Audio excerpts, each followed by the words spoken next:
All right, and we're live. Live on LinkedIn. We're also live on Facebook and on YouTube. Good afternoon, everyone. It's 1 p.m. or 1:10 p.m. Eastern time. We're a little bit late, but technology, right? So today we're actually kicking off a new series, Wayne and myself. And just so for those of you who don't know us, my name is Sharon Gill, and I'm a co-founder with Wayne for the Purpose Center Leadership page, as well as Sharon Gill International. And we are just so pleased to be here today.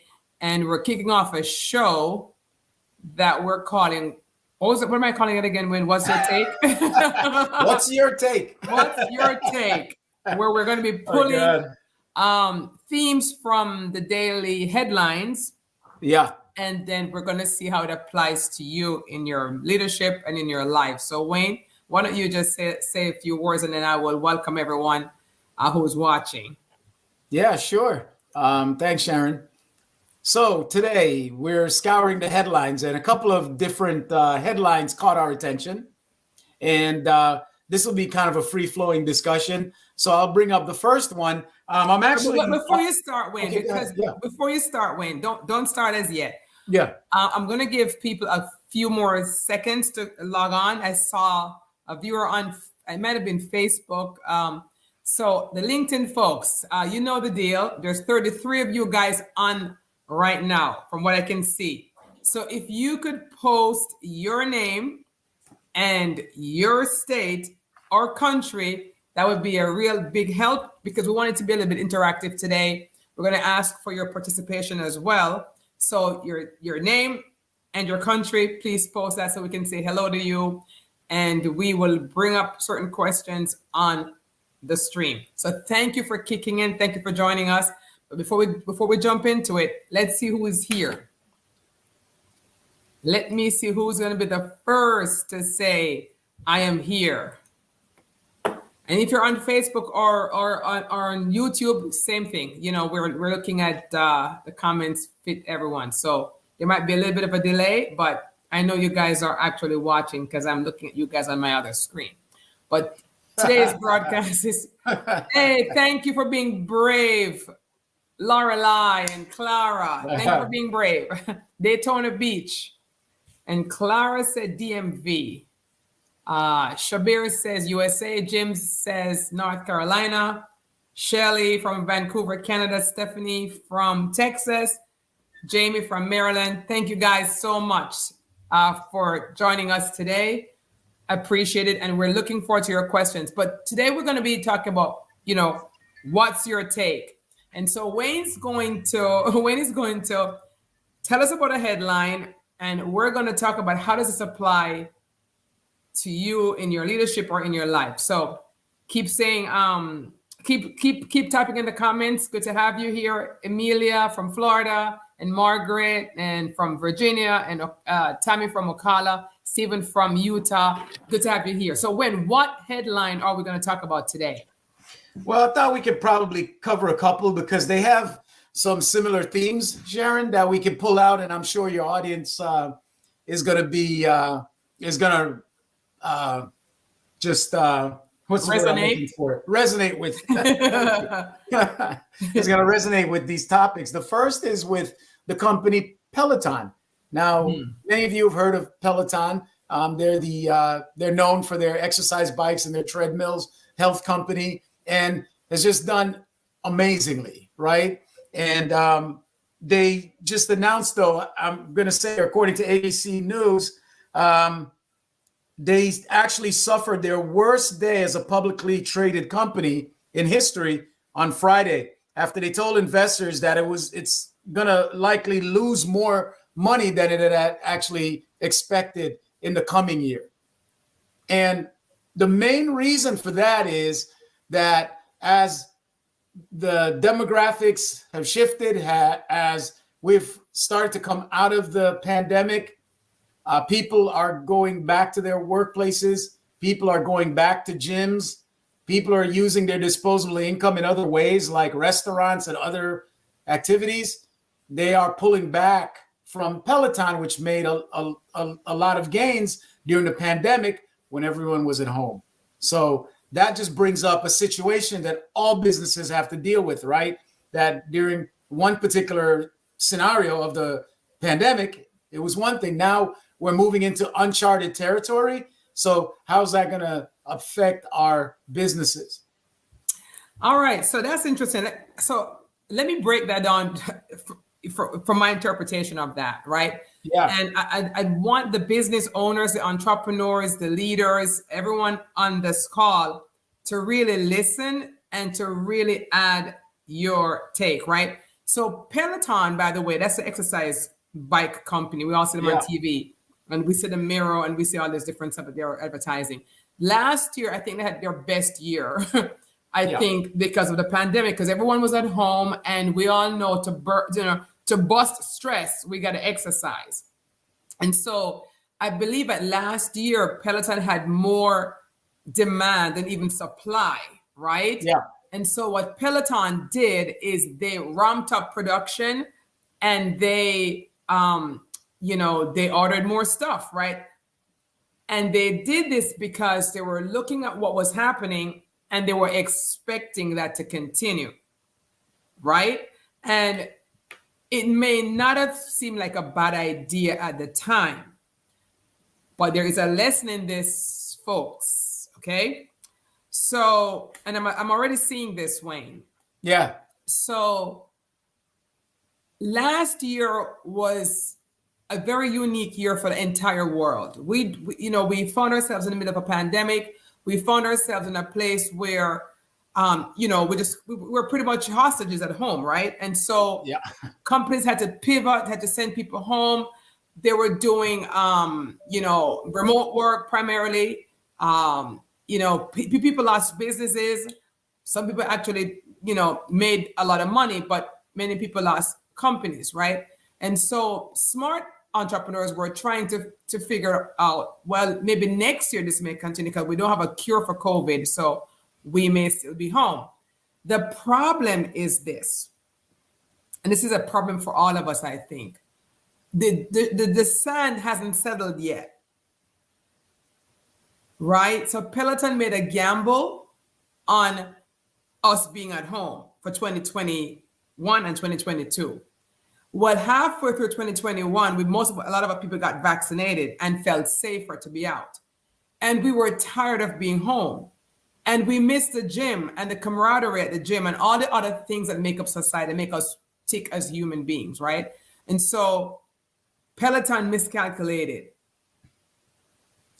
And as business owners, we're probably going to be making similar assumptions, and we may be making some miscalculations as well. And I have a thought on how we could potentially, avoid some of that. But before I share my thought, do you have anything you want to say?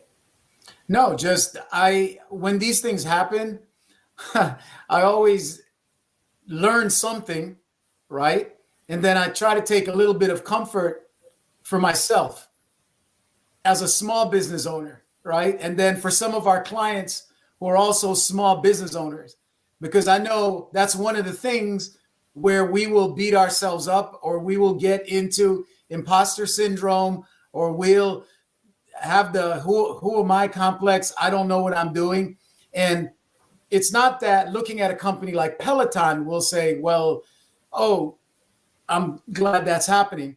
But it's just a way of saying that, look, even when you get to a certain level and a certain size and a certain amount of success, that you can still mistime the market, right? Yeah. You could still make a mistake. You could still be off. And so I just want to say to some of you small business people or managers or leaders within your companies that you may have miscalculated, but even the big boys miscalculate at times. It's not whether you'll make a miscalculation, it's what will you do with that? What do you do afterwards? That's a great point. And listen, if you guys, I'd love to hear your comments on that. Did you think Peloton miscalculated? I mean, obviously, they're saying that they miscalculated. They're going to have their worst financial projection in their history because they overordered, right? So I'd love to hear your feedback on that. But let me give you my take on how I think small businesses or companies can plan in these uncertain market. with the caveat, as Wayne said, that even the best laid plans, there's still no guarantee. Yeah. But what I'm seeing is, and when we talk about the Great Resignation too, we saw, you know, in 2020 and in 2021, a big part of this year, everyone wanted to go home, right? And they wanted to leave jobs too, right? And now we're seeing some of the folks, they want back their jobs, right? And it's because we're still trying to figure it out. Shifting, yeah. Yes. So my advice to businesses in this moment is to have two strategies. Two strategies. One strategy for the remote world, right? Like, okay, if we're all remote, here's what we're going to do. But I think the strongest strategy is the hybrid strategy. And the reason why I say it's the strongest strategy is because every poll that I've done and every poll that I've seen done, when people are asked, what do you want, hybrid or completely virtual? The majority is always hybrid. And the reason I believe it's hybrid is because no matter how much we want to stay home, I don't think any one of us, including myself, who's been home for the last 24 months, working completely remote, I do believe that we all want, some part of us want to go back and mix with folks, to network, right? And so I think it's important for businesses to have two strategies. One strategy for fully remote, and but your strongest strategy should be for a hybrid workplace. Had Peloton had two strategies, they had one strategy. Fully remote, everyone's going to want us. If they had two strategies, in my opinion, they would have been a little bit more conservative in those machines. They made the assumption for all of us that we were going to all be home or want to be home. And we cannot make those assumptions, right? So whether you are whatever business you're in, corporate, small, I believe that your strongest strategy, 2022, is hybrid, not fully remote. That's the trends that I'm seeing right now. And I believe that there was one other company here in the US that made some miscalculation. I think it's Zillow. What do we know about Zillow, that real estate company? Yeah, well, some of you folks know about Zillow. Zillow started out really as kind of your friendly neighborhood online realtor. And then a couple of years ago, they got into this iBuying business. And the iBuying business was pretty much where they were buying homes and flipping them, but flipping homes at scale, like buying thousands of homes per month and then trying to sell them back, right, to make a profit. So they would buy the home, they do a little bit of improvement, and they'd hope that they'd buy it at one price, put in a certain price, a number of improvements, and then sell it at a higher price. Right. And a lot of this was being driven, Sharon, by algorithms. So they had AI, artificial intelligence, that was running these algorithms that was supposed to tell them in whatever markets at what prices they should buy, what they should invest in the property before reselling it and putting it back on the market. So Zillow went out and bought literally thousands and thousands of homes. In essence, and they're not alone in this, so I'm not pointing a finger at Zillow, but I believe contributing to some markets becoming really, really expensive, because Zillow was coming in as a cash buyer, buying up all of these homes at scale, putting them back on the market at a higher price and driving up the price as well. At some point, the market got wise and Zillow could no longer sell these homes at the marked up price. And so now it's actually started selling a ton of its homes at a marked down price, thereby losing money. And it's been reported that with Zillow, right, they're going to be showing net losses of about $328 million in the third quarter alone. And with that has come a bunch of job cuts, which is really sad, because now they're going to have to let, I think it was 25% of their staff go. Just this overglut of homes and the inability to move those in markets where now the kind of the bubble that they helped create has cooled. So before I give my feedback on my take on Zillow, let Yeah. me see. LinkedIn user, don't know what your name is, but it says my take is that how long COVID would last and people would stay at home was unknown and consistently debated. Strategies should be to anticipate based on probabilities what trends, demand, volumes will be. Could not have been at the extreme of stay at home or back at work. Absolutely. That is exactly right. It can't be at the extremes. So it's like the move in 9 to 5 with Dolly Parton, where different people had different work schedules that worked for the staff, which was smart, which is what we're currently doing in some types of the world, parts of the world, I would think. That's right. That is exactly right. We can't be at the extremes. Zillow is similar. Zillow is similar to Peloton, where they overstocked, right? They overreached. Yeah. They saw the market and they saw the opportunities and they were buying. And what happened for those of you in the US, everyone knows that within the last 12 to 18 months, real estate has, in some markets, have actually doubled. I mean, just right on my street, a house would be going for $100,000 more year over year. And so from compared to last year. And so there's a big overreach. And now as things are settling back down, the people who left the cities because of COVID and went to the suburbs, driving those prices up, they're now trying to return to the cities.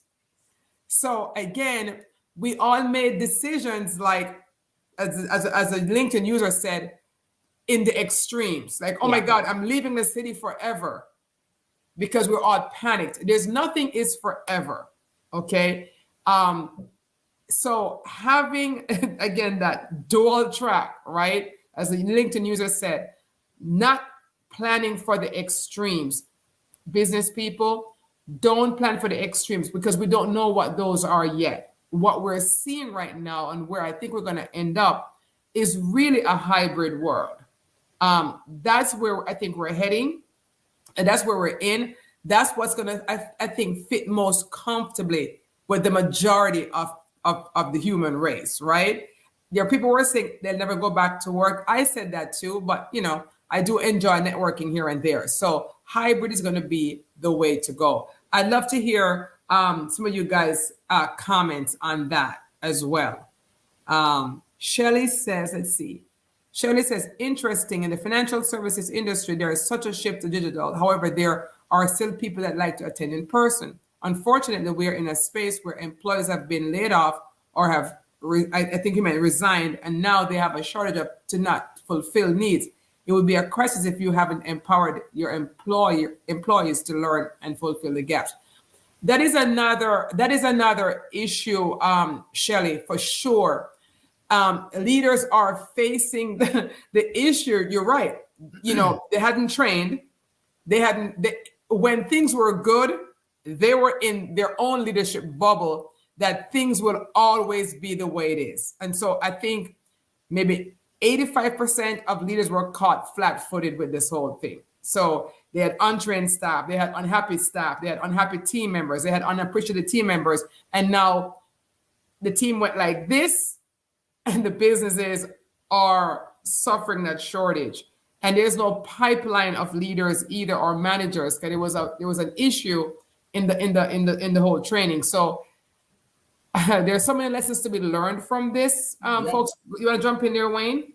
No, I was just going to pile on that point a little bit, because I think that's one of the areas where leaders can really make a difference, is in including the staff and employees in the discussion. Like, bring them in the discussion before the crisis.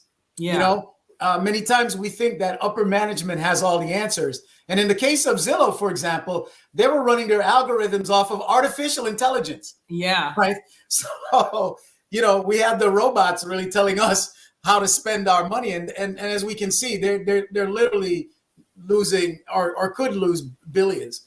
And so I think one of the things we can do is, can we get the team involved? Can we get more input from our ranks? Because that's the way we get that insight and get,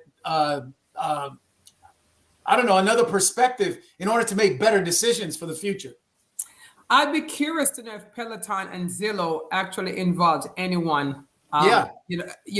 Did they bring the right people to the table, or was it just a management money decision? Right? Yeah, top-down decision. Yeah. Peloton saw the dollar signs, and so did Zillow. Yeah. And usually when they see dollar signs, companies, they're not involving the people down here on the floor. Yeah. And they lack, they lack some discernment there. Someone here said everyone came to Florida because we're somewhat lax when COVID hit. And yes, the prices went up for homes for sure. It is true what you said about leaving and going back. It's so true.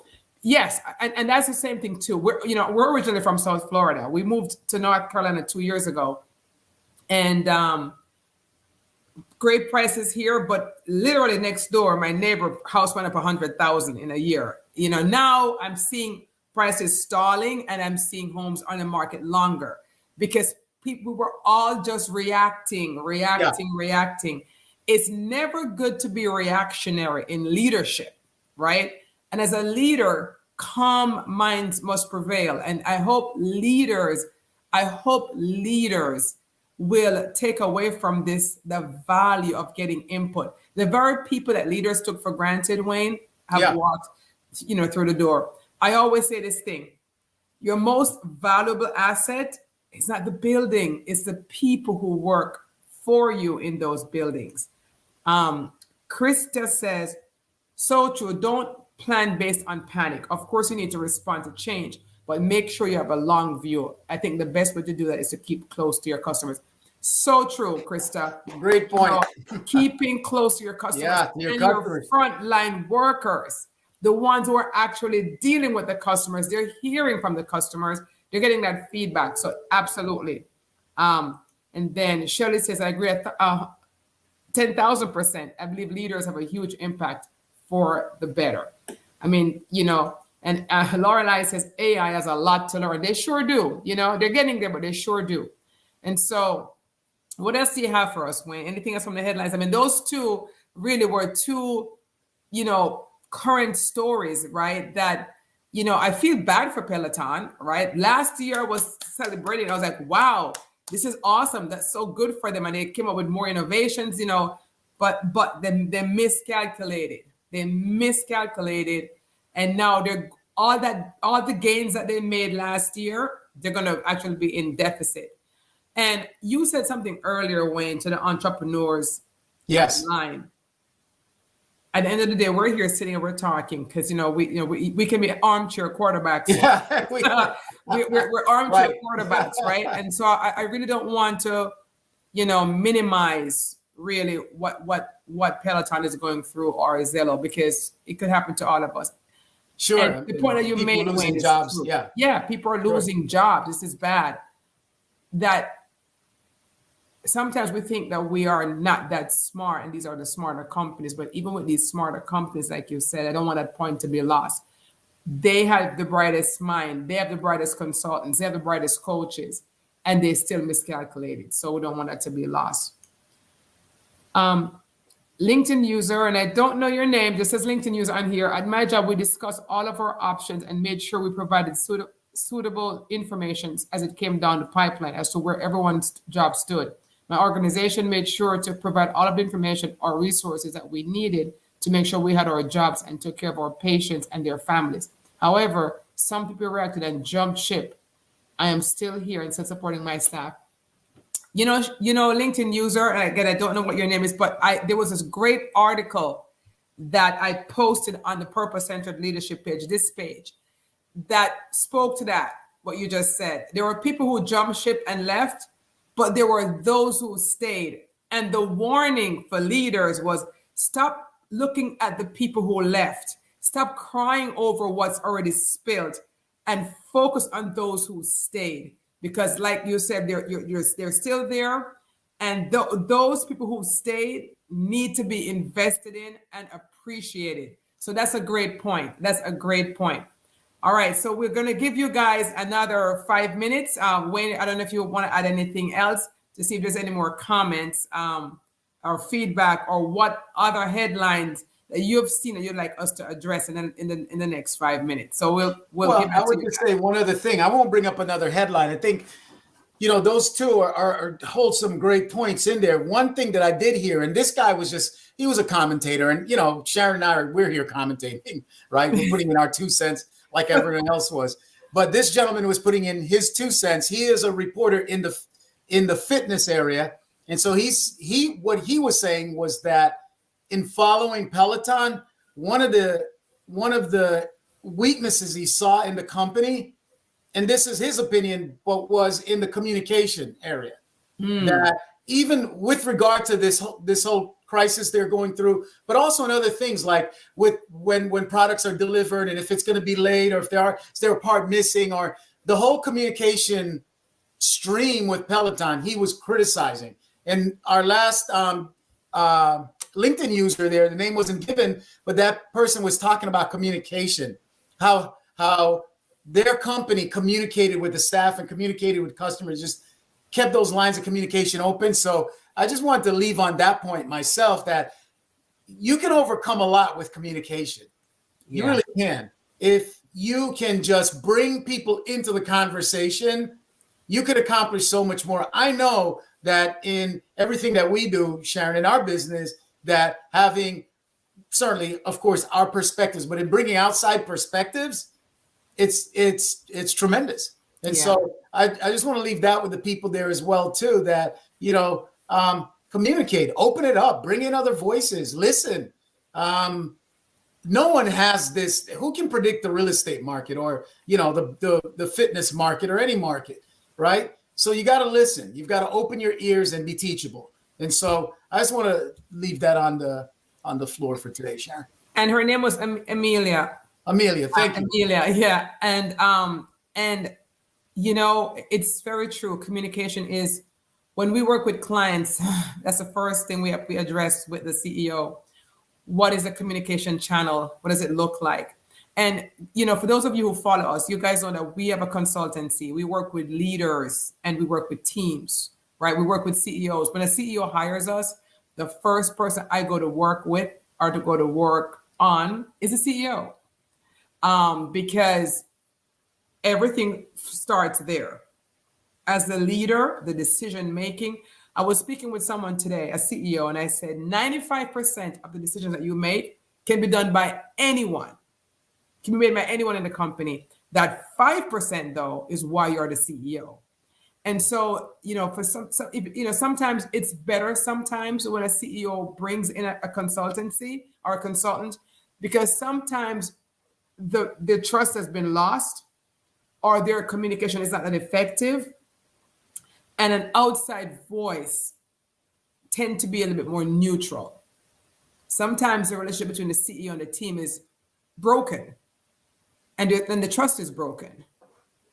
But when an outside voice comes in, it begins to build back a bridge, Wayne.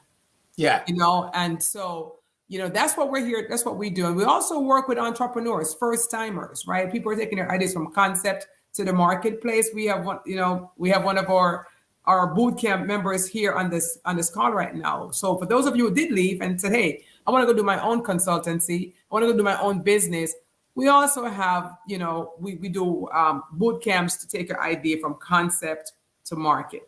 So we have two approaches. Work with entrepreneurs. We'll also work with established leaders and organizations. And I just want to just add Shelly's point here. She said, I bought a Peloton and had that experience. Their communication was horrible. Whoa. As a first-time buyer, and one woman would recommend, wow. You know, interesting. Shelly, they are lucky because I love their bike. Shelly, that was not a good report for Peloton. And this is again, Shelly, we're not there to know how they made their decisions in ordering so many bikes.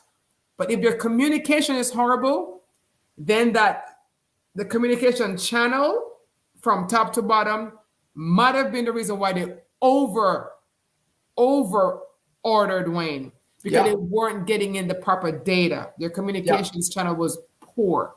And so or closed off, top down dictatorial, right? And that never works. And so, you know, the big issues I see in companies still is communication. And leaders are waking up. They're realizing they've lost momentum, they've lost people. But they also need to invest in middle management, because people, we all hear this thing every time. People they don't leave jobs, they leave bad bosses, right? And so, hire consultants and coaches. We always do that with our organization.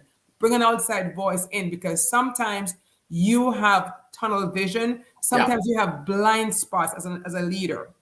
And so get the expertise that you need, whether it's through our company or whether it's through another company. That outside perspective is worth whatever you pay your consultant for, just to have that outside perspective. And as Lorelei says, within an organization, and this is exactly right, Lorelei, there is a gap between departments. And this is a retraining.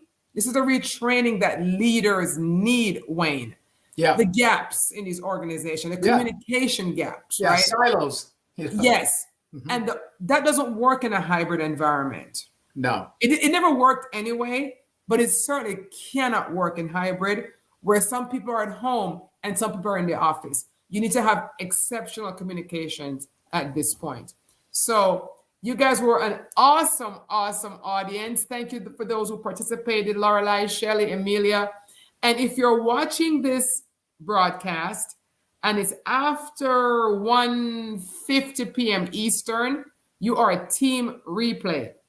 So do hashtag team replay, and we promise you that we will answer your questions in the feed. Thank you so much. And we'll be here next Monday, God willing, to talk about the latest news in the headline. What was the name of it again, Wayne? What's the name of our show again? What's your take? What's your take? What's your take? And if you have suggestions, or if there's a headline that you saw and you'd like to know what our take is, put your comments in your suggestion in the comments, and we will take a look at that as well. So join us next Monday at 1 p.m. Eastern right here for What's Your Take. All right, Amelia, thank you so much. Lorelei, thank you so much. Thank you all. Thank you, Shelley. Thank you for being such wonderful contributors. Take care until next time. Take care, everyone. Bye.